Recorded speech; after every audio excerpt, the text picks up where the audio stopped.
पता था कि 3 को नहीं खुलेगा। ये क्या चीज़ है, इसके अंतर्राष्ट्रीय नियम क्या हैं, ये आपको थोड़ा सा बता दें। लेकिन उससे पहले 2-3 ज़रूरी चीज़ें। पहली ज़रूरी चीज़ कि 1 अप्रैल को भारत सरकार को $1 बिलियन का कर्जा मिला है विश्व बैंक से कोरोना से लड़ने के लिए। भारत सरकार ने 1 दिन का लॉकडाउन रखा था।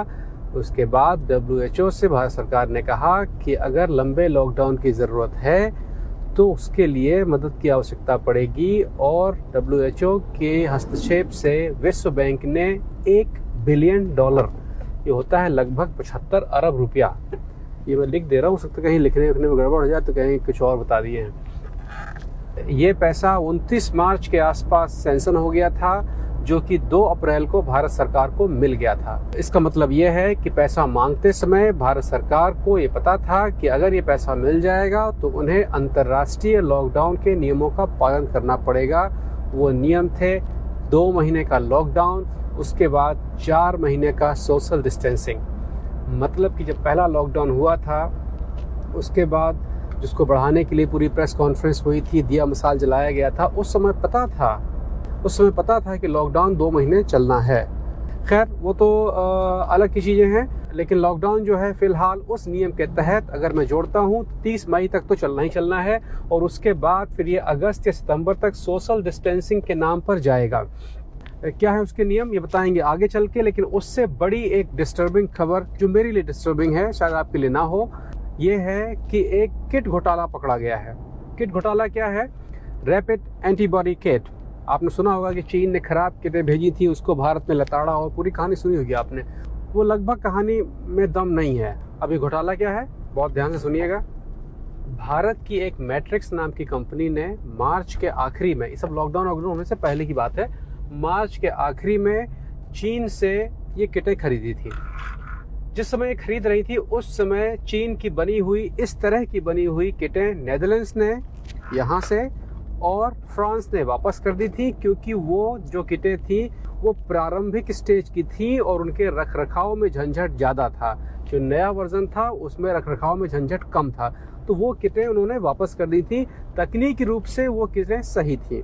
जिस समय डील चल रही थी मैट्रिक्स के साथ में, तो मैट्रिक्स को इसके बारे में पता था। तो मैट्रिक्स ने क्या किया, उन्होंने कहा कि भाई ऐसा करिए कि नई वाली और पुरानी वाली मिक्स करके दे दीजिए, और रेट लगाया 245 रुपया।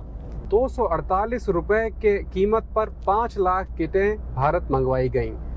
भारत में जब वो किट आई तो भारत सरकार ने इन किटों को 500 रुपए में उस कंपनी से खरीदा। सुनने में लग रहा होगा कि इस कंपनी ने भारत सरकार को चूना लगा दिया, लेकिन हमेशा भारत सरकार या कोई भी सरकार जब किसी कंपनी से खरीदती है तो बीच में एक आदमी रखती है, बीच में कंपनी रखती है जो उनसे डील करता है, लेकिन उस कंपनी का कमीशन 10% से ऊपर नहीं होना चाहिए। जो आप घोटाले सुनते होंगे, यहाँ घोटाला हुआ, वहाँ घोटाला हुआ, यहाँ पर यही कंपनियाँ खेल करती हैं कि वो इतने में खरीदती हैं, फिर सरकार महंगे बेचती है, फिर जो उनके नेतागण होते हैं, जो महंगा वाला बीच का पैसा होता है, वो निकाल ले आते हैं। लेकिन ये पोल कहाँ से खुली? पोल यहाँ से खुली कि अप्रैल के मध्य में 12 से 15 अप्रैल के आसपास तमिलनाडु ने यही किटें इसी कंपनी से खरीदी। फार्मा ने जो 500 रुपया किट के हिसाब से बिल भेजा, वो शान बायोटेक के नाम से था, शान बायोटेक्स के नाम से था। वहाँ पर तमिलनाडु सरकार को थोड़ा शक हुआ और उन्होंने पता करने की कोशिश की कि इसका हकीकत में रेट क्या है। जब इन्होंने यूरोप में पता किया कि यूरोप में खुदरा मूल्य तो 400 का है और भारत सरकार 500 में ले रही है अपने ही देश में, तो तमिलनाडु सरकार कोर्ट चली गई। तो ये जब कोर्ट ने सारे कागजात हिसाब किताब देखे, कोर्ट ने साफ कर दिया कि भैया आपने चाहे इतने में खरीदा हो, जब अंतर्राष्ट्रीय खुदरा मूल्य 400 का है तो आप 500 कैसे ले सकते हैं? और ये एक आपराधिक कृत्य भी था। इसके चक्कर में मैट्रिक्स कंपनी को सजा भी हो सकती थी। मैट्रिक्स कंपनी ने जब अपने को फंसते देखा तो उन्होंने सब उगल दिया। उन्होंने कहा भैया हमको तो सरकार ने कहा था कि 500 से 700 के बीच में बेचिए। कोर्ट ने सरकार से पूछा कि कैसे कहा आपने? सरकार ने अभी तक कोई जवाब नहीं दिया है। सरकार के पास ये विशेषाधिकार होता है कि जवाब दें कि बाद में दें, क्योंकि इस समय महामारी चल रही, तो उन्होंने इसको फिलहाल रोक के रखा हुआ है। लेकिन जब ये कोर्ट कचहरी चल रही थी, इतना झंझट हो रहा था, 100 बार सुने आप कि इसके मामले में कोर्ट में कहीं गए थे, ये न्यूज़ कहाँ गई, क्यों नहीं बताई गई? ये कोर्ट कचहरी ठीक उसी समय हो रहा था जब जमाती पकड़े गए थे। जब जमातियों को निकाला जा रहा था, वो लोग थूक रहे थे डॉक्टरों के ऊपर, पकड़े जा रहे थे, कोरोना फैला रहे थे, हिंदू मुसलमान हो रहा था, और सारी की सारी मीडिया, सारी पब्लिक उसको देख रही थी, और इधर कोर्ट कचहरी में काम चल रहा था। इसको अब आप क्या कह सकते हैं ये आप जाने, लेकिन ये समय बिल्कुल वही था। इसकी पूरी डिटेल जो मैं कह रहा हूँ, इसके तथ्य मैं फेसबुक पे डाल दूंगा, और आप में से जो खोजी पत्रकार लोग जानना चाहें वहाँ से वो फाइल डाउनलोड कर लें। फेसबुक पे मिल जाएगी, पापा ऑन ड्यूटी वाले पर। फिलहाल मामला कोर्ट में है, लेकिन चूंकि महामारी है इसलिए महामारी का काम पहले होगा। और भारत सरकार अभी तक इन्होंने 5 लाख इस तरह की किटें खरीदी हैं और 100 करोड़ किटें खरीदने का प्लान है। तीसरी जरूरी चीज, आपको मैंने पिछले प्रोग्राम में प्लाज्मा थेरेपी की कुछ बातें बताई थी, जिसमें WHO ने भी एक्शन लिया। उसके तुरंत बाद भारत सरकार का जवाब भी आया है। इसको पहले आप देख लें, फिर हम लोग बात करेंगे तीसरे सब्जेक्ट लॉकडाउन की, कि अंतर्राष्ट्रीय नियम क्या हैं। भैया, प्लाज्मा थेरेपी जो आप सुन रहे हैं ये 100% धोखा है। भारत के कुछ डॉक्टर, सब नहीं, कुछ डॉक्टर, कुछ ने तो मुझसे भी संपर्क किया कि आप इसको प्रमोट कर दीजिए। क्यों कर दें? क्योंकि ये झूठ है। मैंने तो WHO को लिख के कहा है कि भारत सरकार से वो कहें कि इस तरह की थेरेपी वगैरह पे या तो बैन लगाएं या आधिकारिक रूप से कहें कि ये झूठ है। इस विषय में यह क्लैरिफाई करना बहुत जरूरी है, अति आवश्यक है कि जब तक कि ICMR अपनी स्टडी को कंक्लूड ना कर ले, रोबस्ट साइंटिफिक प्रूफ अवेलेबल ना हो, तब तक इस थेरेपी को केवल हम या तो रिसर्च या ट्रायल पर्पस के लिए ही उपयोग करें। इनफैक्ट जो प्लाज्मा थेरेपी है, अगर इसको हम प्रॉपर तरीके से, प्रॉपर गाइडलाइंस के तहत इस्तेमाल ना करें तो इससे लाइफ थ्रेटनिंग कॉम्प्लिकेशंस भी हो सकती हैं। जब तक यह थेरेपी प्रॉपरली अप्रूव नहीं है या इसकी इफेक्टिवनेस सिद्ध नहीं हुई है, तब तक इसके बारे में किसी भी तरह का दावा किसी भी स्थाई पर करा जाना बिल्कुल अनुचित है।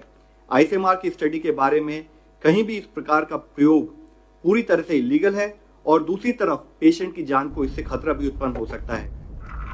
भैया, लॉकडाउन 2 महीने का लॉकडाउन, उसके बाद में कम से कम 4 महीने की सोशल डिस्टेंसिंग, माने 1.5 मीटर, अपने यहाँ 1 मीटर की जगह बना के चलनी है और मास्क पहनना है। सब लॉकडाउन का हिसाब किताब समझ लें। लॉकडाउन कोई दवा नहीं है, उससे कोई आदमी सही नहीं होगा।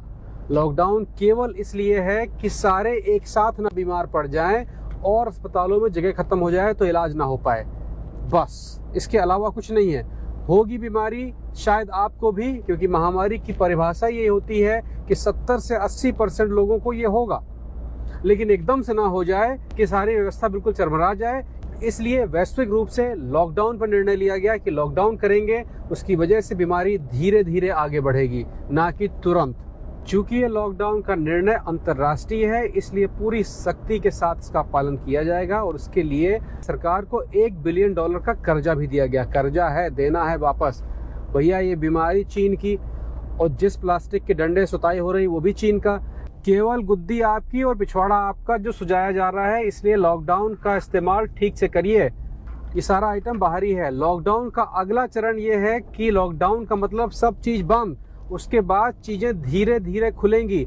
आप अगर ठीक से न्यूज देख रहे होंगे तो आप सुन रहे होंगे कि यहाँ से लोग बुलाए जा रहे हैं, यहाँ से मजदूर बुलाए जा रहे हैं, ये सब बुला बुला के घर बुलाए जा रहे हैं, क्योंकि इसको लंबा खींचना है, क्योंकि वहाँ की सरकारें, वहाँ की जगह इनको नहीं झेल पाएंगी। इसलिए अपने घर आइए, वहाँ पर अपना कुछ काम धाम करिए, ये लंबा चलेगा। यहाँ का, पश्चिम का, यूरोप का हिसाब किताब ये है कि सोशल डिस्टेंसिंग जो है वो दिसंबर तक चलेगा, और बहुत संभव है कि मध्य 2021 तक चलेगा, क्योंकि टीका आने में अभी 8 महीने से 1 साल का समय लग जाएगा, और ये टीका पहले भारत में नहीं आएगा। अगर बाहर वाला आएगा तो अपने यहाँ प्लाज्मास बना लेंगे तो अलग बात है।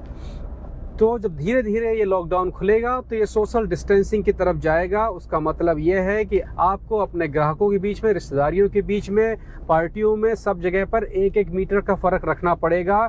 वो कंपनियां जिसमें ज़रूरत से ज़्यादा लोग हैं उनको छटनी करनी पड़ेगी, वो कंपनियां जिसमें ज़रूरत से कम जगह हो वहाँ पर छटनी करनी पड़ेगी।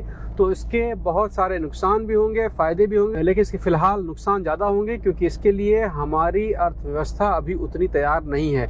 इसलिए लॉकडाउन को गांठ बांध लें कि ये लंबा चलेगा, तैयारी पूरी रखें अपनी।